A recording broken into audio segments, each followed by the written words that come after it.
banyak yang berdampak itu di industri tekstil sama manufaktur ya, teman-teman. Halo Tasya, selamat pagi. Halo, Tasya, apa selamat kabar? pagi. Cerah sekali. Kabar baik, luar biasa ya hari ini. Semangat pagi, semangat bekerja. Iya. Tasya nih tadi aku tuh sambil nungguin Tasya lagi nanya-nanya Sobat Cuan nih yang ada yang lagi nonton kita gitu ya, terkait dengan ada nggak sih dari mereka tuh yang terdampak gitu ya karena COVID-19 atau sebelum COVID-19, ibaratnya misalnya usahanya menurun atau misalnya pernah kena PHK gitu ya, akhirnya mempengaruhi keuangannya. Terus tadi ada yang curhat katanya kalau dia terdampaknya even dari sebelum COVID. Karena kita kalau ngomongin nih yang lagi rame sekarang kan 8,5 juta kelas menengah itu turun kasta ya Tasya. Iya. Tapi berdasarkan survei, sebenarnya penurunannya tuh terjadi bukan hanya setelah COVID-19 gitu. Tapi udah terjadinya tuh dari tahun 2018. Nah, kalau kita lihat kayak gini, sebenarnya faktornya tuh apa sih kalau misalnya terjadinya sebelum COVID-19? Oke, sebenarnya kelas menengah itu kan kita ibaratnya nggak disubsidi pemerintah gitu Mm-mm. ya. Kita nggak dapat bantuan gitu. Terus sementara inflasi kan apa IHK ya maksudnya indeks harga Mm-mm. konsumen kan terus naik gitu ya. Apalagi dipengaruhi dengan kita mengalami berbagai bisa dibilang tantangannya tuh kan habis COVID, terus Mm-mm. perangnya aja kan Mm-mm. berkelanjutan gitu ya. Terus habis itu sekarang ada krisis pangan dan lain sebagainya. Jadi ya harga-harga terus naik, sementara pendapatan kita apa namanya bisa dibilang makan tabungan ya. Ya Mm-mm. jadinya seperti itu. Kita tergerus gitu pendapatannya sementara semua barang naik. Jadi ya kita turun kelas gitu. Makanya Mm-mm. sekarang kenapa banyak orang tuh bukannya apa ya dibilang daya beli mereka turun, tetapi kayak mereka memang switching gitu ya untuk cari Mm-mm. barang-barang itu sebenarnya yang lebih murah gitu loh. Mm-mm. Oke, ini kalau ngomongin ibaratnya juga mungkin dari tahun 2018, even sebelum COVID, kalau kita lihat industri industri padat karya kita juga udah mulai mengalami penurunan ya, terutama di manufaktur dan juga tekstil itu sendiri. Dan memang diperparah kalau banyak orang bilang tuh karena sekarang itu diperparah karena Permendak juga. Tapi sebenarnya even dari sebelum Permendak, tekstil itu sebenarnya sudah suffering kan.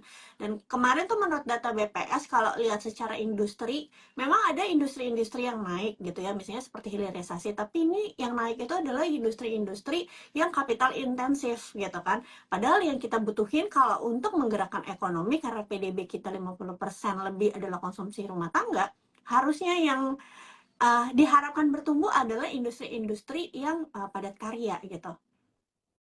Iya, memang betul ya karena kan sejauh ini hilirisasi itu banyak banget yang kalau kita lihat di metal segitu ya. Hmm. Padahal kita butuhnya itu yang lebih padat karya gitu. Dan sejauh ini memang kalau kita lihat ya kondisi yang padat karya itu biasa di manufaktur ya.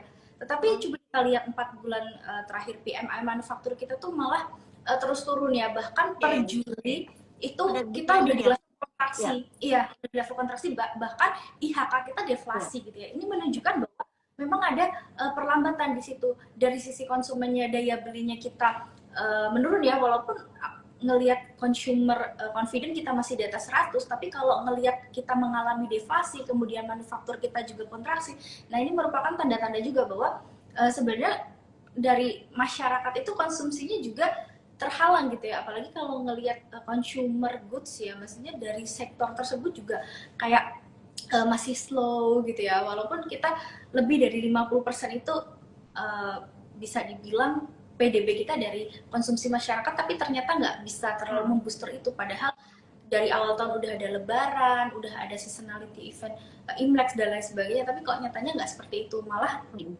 kuartal kemarin rupiah kita terus melemah, jadi kayak banyak tantangan gitu di sisi konsumsi. Tasya sendiri sebenarnya punya data nggak sih untuk misalnya melihat seberapa besar dampak kenaikan biaya hidup, pendidikan, kesehatan, dan perumahan sih terhadap penurunan daya beli kelas menengah ini sehingga 8,5 juta kelas menengah tuh sampai turun kasta? Oke, untuk data sih sebenarnya belum banyak aku cek ya, tapi kalau sebenarnya untuk perumahan dan lain sebagainya, sebenarnya kita bisa ngeceknya tuh kayak misal dari suku bunga dulu deh. Hmm. Maksudnya kita kalau ngelihat suku bunga juga sekarang kan masih di era yang tinggi ya. Hmm. Nah, terus kalau kita uh, bisa mentranslasikan gitu ya, dampak suku bunga itu kan paling kenceng ya ke perumahan gitu, karena sebagian besar masyarakat kita itu membiayai rumah kita tuh dengan KPR gitu. Bayangkan yang misalnya ya, kita dari sekitar 3%-an kalau nggak salah ya, dan kita tuh naik ke sekitar 6%-an, itu naiknya kan udah lebih dari 1 kali gitu ya. Nah, kenaikan ini tentu akan berdampak pada kenaikan dari angsuran gitu. Bahkan sebelum dari pandemi ya, atau bahkan dari sesudah itu, waktu suku bunga kita naik itu udah banyak yang ngeluh gitu ketika angsuran KPR-nya tuh naik, karena memang kalau kita ngelihat suku bunga gitu kan, oh naiknya cuma berapa persen gitu, tapi kalau nanti dimasukkan ke angsuran itu ada yang naiknya itu bisa sampai 2 kali lipatnya gitu. Itu kan yang pasti akan menggerus dari pendapatan mereka yang misal tadinya pendapatannya misal ada sisa kayak 1 juta atau 2 juta, tapi harus bisa menambal dari kenaikan angsuran, itu kan jadi berkurang daya beli mereka gitu. Terus data selanjutnya mungkin terkait ini juga ya, kalau kita ngelihat dari rata-rata tabungan di masyarakat, ternyata lebih dari 80% itu nggak sampai 100 juta. Menurun ya? Menurun, iya. Tabungan yang 100 juta itu menurun ya? Betul. Dan kalau yang lebih dari 1M atau berapa miliar tuh hanya sekitar 1% aja lah di Indonesia. Jadi bisa kita lihat lah bahwa masyarakat kita itu yang pendapatan menengah ke bawah itu tuh banyak gitu ya, yang menengah malah makin turun gitu. Kalau kita ngobrol sama Tasya, karena Tasya itu equity analyst CNBC Indonesia, nggak enak kalau misalnya kita nggak bahas terkait dengan sektor-sektor di saham gitu ya. Terkait dengan penurunan kasta ini, 8,5 juta kelas menengah, yang dimana mereka mungkin aja masih dihantui di tahun depan ada kenaikan PPN 1%. Kenaikan 1% itu untuk kelas menengah itu sangat kerasa loh, dan mereka itu bukan orang-orang yang bisa dapetin bansos gitu kan. Nah, kalau misalnya kita lihat aja per kuartal 2 2024 ini, ada beberapa perusahaan consumer yang aku lihat pendapatannya itu cenderung menurun. Ya, ada beberapa lah ya, kita tahu, terutama yang besar-besar nih, gitu ya. Nah, kalau misalnya ngelihat di kuartal 2 penurunannya ini, mungkin nggak sih ada pengaruhnya karena ya tadi daya belinya menurun, dan seperti yang Tasya bilang, mereka shifting dari yang tadinya misalnya pakai deterjen merek tertentu ya, karena mereka pikir oh sama-sama deterjen, cari aja lah yang merek lain yang harganya lebih murah, sehingga ini mempengaruhi revenue dari perusahaan-perusahaan, terutama juga biskuit ya. Ada perusahaan yang jualannya cemilan, aku lihat nih kuartal 2-nya ini terjadi penurunan pendapatan gitu. Iya. Ya memang kalau kita lihat yang banyak rilis ini kan udah sepanjang semester 1 ya. Kita tahu sendiri kalau kuartal 2 itu kan banyak hantamannya lah, rupiah kita melemah gitu ya, bahkan terpuruk sejak pandemi. Terus habis itu aliran keluar asingnya banyak gitu kan. Terus apalagi suku bunga kita unexpectedly naik 1 kali gitu ya, walaupun naik sekali tapi ini kerasa banget gitu kan. Apalagi itu beberapa perusahaan yang memang dia punya utang gede gitu ya, karena kan ada beberapa consumer good yang dia malah punya utang itu dalam bentuk dolar gitu. Nah, jadi mereka ongkos untuk pinjamannya kan jadi naik.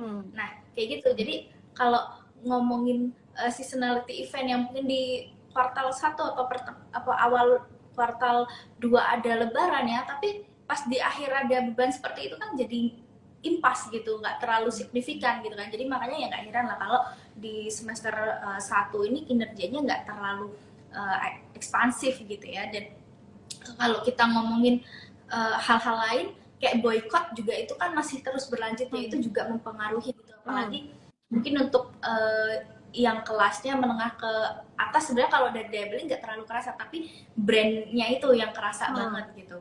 Nah, sekarang kalau ngomongin konsumsinya daya beli turun, mereka shifting ke barang yang lebih murah, tentu ini biasanya akan mempengaruhi ke yang FMCG bergeraknya ya, karena kan itu barang-barang mereka dijual dengan harga yang murah, dan mereka juga harus mengantisipasi juga untuk merek-merek yang di boykot tersebut. Jadi menurutku tantangan masih akan ada ke depan sih untuk consumer, kecuali mereka bisa melakukan efisiensi, terutama kan kalau harapannya suku bunga turun. Jadi sekarang harapannya mungkin dari sisi efisiensinya mereka gitu, biar pendapatan mereka walaupun ya masih ada banyak tantangan ini dari makronya gitu kan, masih ada boykot berlanjut, terus masih ada yang kondisi globalnya yang mungkin lebih susah kita antisipasi, tapi dari internal kita ketika nantinya ada suku bunga turun, harusnya itu yang bisa lebih Menurut diefisiensikan. Tasya, tahun depan seberapa pengaruh kenaikan PPN terhadap daya beli?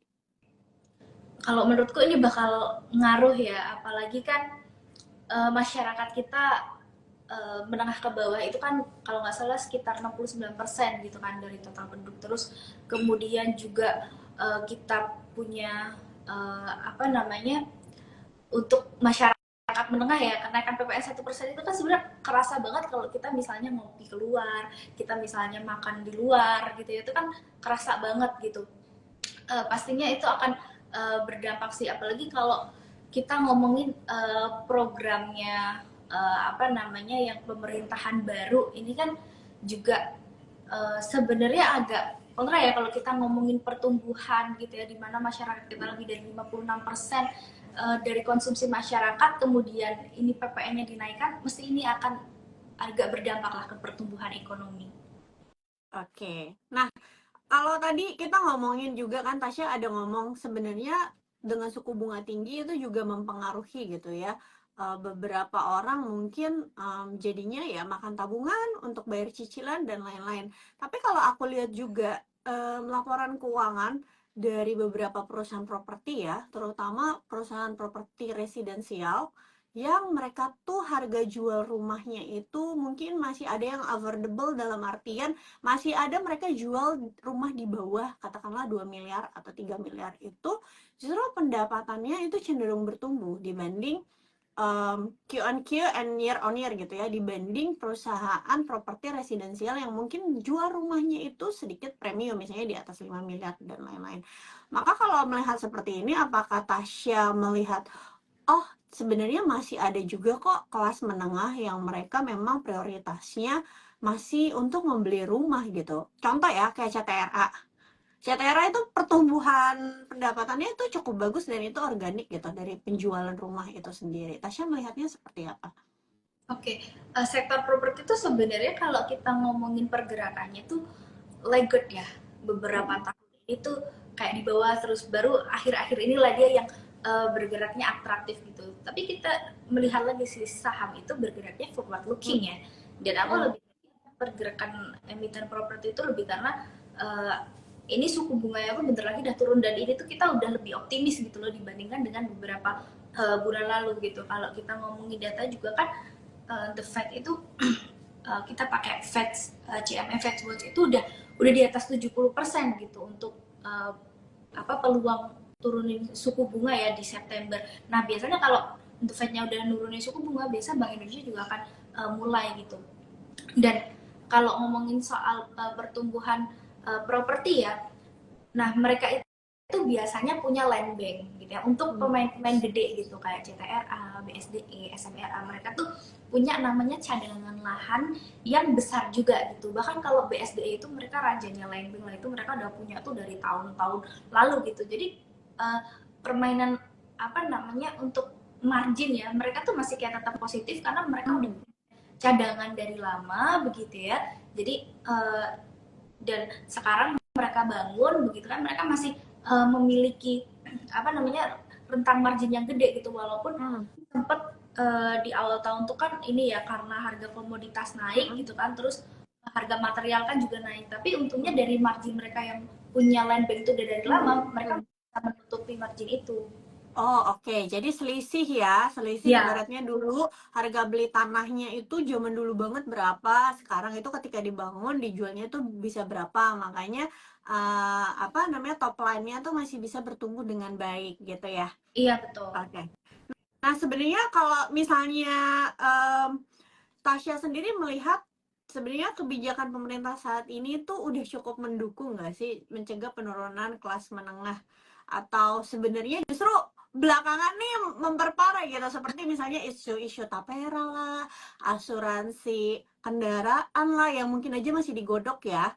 Iya, sebenarnya kalau ngelihat dari peraturan pemerintah sendiri, kebijakan fiskal kita masih melihat banyak kontra juga ya di masyarakatnya, mulai dari tapera, kemudian juga PPN tambah 1%, terus kalau ngelihat dari sisi apa kendaraan juga katanya mau dikasih asuransi juga gitu ya karena tapera nggak jadi. Ini kan banyak tekanan gitu, apalagi kalau dari sisi kalangan menengah yang kita nggak dapat subsidi gitu kan, sementara gaji kita terus dipotong, apalagi kayaknya BPJS juga jadi satu golongan aja gitu kan.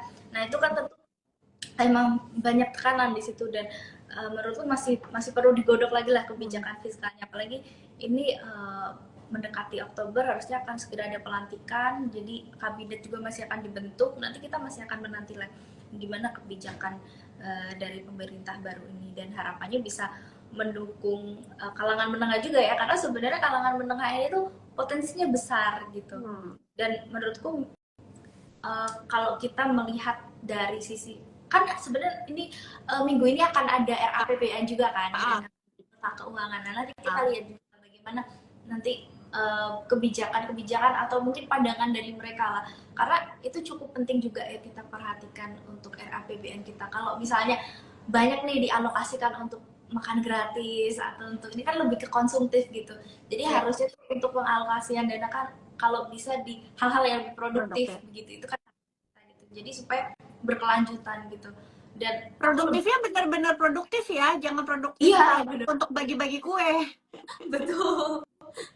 Produktifnya tuh yang ini solusi berkelanjutan gitu, misalnya ya kita memberikan alokasi untuk pendidikan, untuk kesehatan gitu. Pendidikan tuh kalau orang ya dikasih literasi gitu, biar dia bisa berkembang. Kalau dia berkembang, dia akan punya penghasilan lebih dan dia akan berkelanjutan gitu. Kalau misalnya cuma dikasih makan gitu kan, terus dia nggak, misalnya literasinya nggak naik gitu kan ya, atau cuman makan doang dan gizinya nggak bertambah baik, itu kan juga ya cuman stop sampai situ gitu. Kita harus bisa mengintegrasikan sistem itu biar berkelanjutan. Nah itulah yang menjadi PR pemerintah saat ini, apakah itu berkelanjutan atau enggak, apakah nanti kalau misalnya udah dibagi nih makan gratis, emang itu benar mereka bisa memberikan gizi yang cukup gitu, apalagi dengan dana yang terbatas gitu. Ya, itu sebenarnya yang dilakukan Korea dan Jepang juga kan zaman dulu. Jepang after Perang Dunia Kedua mereka menutup diri untuk meningkatkan pendidikan di negaranya sendiri. Makanya setelah itu menjadi negara yang pertumbuhannya paling tinggi di era tahun 1950 sampai 1980 karena manufakturnya. Korea juga sama, tahun 1980-an atau after Perang Dunia Kedua di Korea itu masyarakat yang nggak bisa baca tulis itu di atas 50% lebih. Tapi lihat Korea sekarang ya, jadi salah satu negara paling maju di dunia. Oke. Padahal sama ya dengan kita merdeka ya gitu kan. Iya. Oke. Nah, Tasya nih kalau kita ngomongin 8,5 juta kelas menengah yang turun ini bisa mempengaruhi iklim investasi nggak sih? Dalam artian kan karena mungkin yang udah turun kasta ini jadinya mungkin nggak punya spare money lagi untuk investasi, bahkan mereka makan tabungan untuk memenuhi kebutuhan hidupnya. Dan kalau aku sempat ngobrol juga sama beberapa orang, even katanya sekarang reksadana itu juga susah banget untuk dapat investor baru gitu. Sebenarnya sekarang aja udah kerasa ya. Kalau Cialis ngelihat bursa nih saham beberapa akhir ini tuh transaksinya tuh nggak lebih dari 10 triliun. Gitu, bahkan sampai ada yang bilang IHSG kayak kuburan gitu. Karena di satu sesi aja tuh transaksi nggak sampai 5T, bahkan aku merhatiin kan tiap hari itu transaksinya tuh sampai akhir sesi ya, mungkin sekitar jam 3 sore gitu tuh cuman 5T atau 6T baru dia di akhir sesi itu baru dia langsung nge-pick up gitu. Jadi kayak aku melihat transaksi di bursa ini hanya terkonsentrasi ke beberapa saham yang gede-gede doang gitu. Dan inilah yang harus menjadi PR ya. Karena di bursa kita itu sejak ada FCA juga, itu transaksinya jadi lebih berkurang gitu. Apalagi kalau kita ngelihat saham yang di tanda kutip ya, mereka masuk ke pemantauan khusus ini, itu kan udah lebih dari 100-an gitu. Padahal emiten 900, itu kita bisa berapa persen aja tuh, udah lebih dari 10% gitu kan, emiten di bursa bermasalah gitu. Kemudian juga orang cuman mau transaksi di emiten-emiten yang ya gede-gede doang gitu, yang memang kan kita pilih saham yang bagus gitu ya, tapi dengan kayak gitu nilai transaksi kecil gitu ya. Tapi kalau kita ngelihat pas dari tahun 2020 investor itu kok bertumbuh pesat gitu. Nah kenapa investornya naik tapi transaksinya nggak naik? Nah ini kan yang menjadi suatu problem, karena jangan-jangan banyak yang nyangkut. Iya betul, bisa jadi nyangkut atau bisa jadi memang marketnya sepi, nggak ada nggak ada transaksi gitu, jadi kita nggak enak untuk trading gitu. Mm-mm. Karena kalau trading itu kan juga kita bermain dengan volatilitas gitu kan. Jadi Oke, itu juga jadi PR sih, karena sekarang aja udah kerasa gitu iklim investasi sebenarnya. oke. Ya mungkin ya pesan tambahan dari aku nih buat Sobat Cuan, yang mungkin Sobat Cuan juga sekarang berada di kelas menengah. Kita tahu sekarang apa-apa itu lagi mahal walaupun terlihatnya deflasi ya beberapa bulan terakhir, tapi karena kenaikan harganya tuh udah tinggi banget selama beberapa tahun terakhir. Jadi ketika sekarang pun deflasi itu mengalami penurunan, tetap turunnya itu karena udah dari level yang titik tertinggi banget gitu. Kalau di compare dibanding sebelum COVID-19 gitu ya. Nah, untuk itu karena kita udah tahu sekarang apa-apa tuh lagi mahal banget, teman-teman juga kalau misalnya mengambil keputusan investasi juga harus lebih hati-hati lagi. Jangan biasain herding behavior. Herding behavior tuh kayak gimana sih? Gampang banget ngikutin kata orang. Termasuk gampang banget misalnya ngikutin kata aku harus beli saham apa. Itu hati-hati banget ya, Sobat Cuan ya. Karena kan yang bisa nolong diri kalian itu kalian sendiri gitu loh. Bukan bukan aku, bukan influencer lain yang kalian dengerin gitu. Jadi kalau memang kalian merasa belum mampu secara skill untuk berinvestasi saham, ya nggak apa-apa, ada instrumen lain misalnya yang lebih moderat resikonya, misalnya seperti obligasi pemerintah atau misalnya emas. Walaupun nanti ada yang ngomong apa ya, kalau misalnya investasi di obligasi pemerintah gimana cara bisa ngalahin inflasi? Ya lebih baik investasi di obligasi pemerintah dapat fixed income dibanding kamu cut loss terus atau nyangkut bertahun-tahun gara-gara beli saham gorengan kan gitu. Jadi bener-bener mulai sekarang kalau kalian mau investasi atau trading dipikirin baik-baik, harus dianalisa baik-baik. Even yang dianalisa baik-baik aja tuh tetap kita belum tentu 100% gitu ya, pasti kita untung. Ibaratnya kalau Warren Buffett aja even pernah cut loss perusahaan Airlines tahun 2020 gitu. Apalagi kita ibaratnya yang pengetahuannya belum semumpuni Pak Warren Buffett. Jadi bisa aja kita salah gitu ya di market. Jadi saran dari aku adalah hati-hati memilih saham, jangan lupa diversifikasi. Paling enggak kalau misalnya saham yang berfundamental baik yang lagi turun harganya terus bikin porto kamu merah, kamu ada uang tunggu dari instrumen lain gitu. Oke, kita udah lewat 7 menit Tasya. Terima kasih atas waktunya hari ini Sobat Cuan yang ketinggalan. Um, Obrolan kita dari awal, boleh banget tonton siaran ulangnya di Instagram Cuap Cuan atau Instagram CNBC Indonesia. Dengerin podcast kita di Spotify, Apple Podcast, dan juga Google Podcast. Nah, Sobat Cuan, aku mau ngingetin, jadi tanggal 31 Agustus ini akan ada kelas Cuan 3.0, di mana kita akan belajar analisa saham lebih advance lagi, yaitu dengan metode top-down analysis. Jadi, gimana sih cara analisa mulai dari makroekonomi, sektoral sampai ya sampai ke sektoralnya aja gitu ya. Apa aja leading, lagging indikatornya, indikator apa aja yang kalian harus pelajari tanpa harus menunggu resesi ekonomi, apa yang harus kita lakukan sebagai investor, itu semua kalian bisa pelajarin. Nanti tanggal 31 Agustus aku langsung yang akan ngajarin kalian 1,5 jam, harganya cuma 50.000, kalian udah bisa dapat e-sertifikat dari CNBC Indonesia. Kita tuh yang belajar kayak gini tuh dulu harus bayarnya jutaan ya Tasya Iya, ya, ikut CSA dan lain-lain. Kalian belajar ini cuma perlu 50.000 karena memang CNBC ya cuma mau kasih edukasi aja sih ke kalian gitu ya. Tapi kenapa berbayar Kak Olive ya? Supaya kalian komit ya datang di hari H. Karena biasanya kalau gratis-gratis suka nggak komit nih gitu. Jadi jangan lupa untuk kalian yang mau lebih bisa lagi analisa saham lebih advance, ikutan kelas cuan online tanggal 31 Agustus. Pendaftarannya kalian bisa klik di link bio Instagram cuap_cuan. Jangan lupa juga join komunitas kita cuap-cuap-cuan. Link telegramnya ada juga di bio Instagram cuap-cuap-cuan. Oke, aku Olivia Luis, Financial Expert CNBC Indonesia, dan juga Tasya Pangestika selaku Equity Analyst CNBC Indonesia, pamit undur diri. Bye semuanya.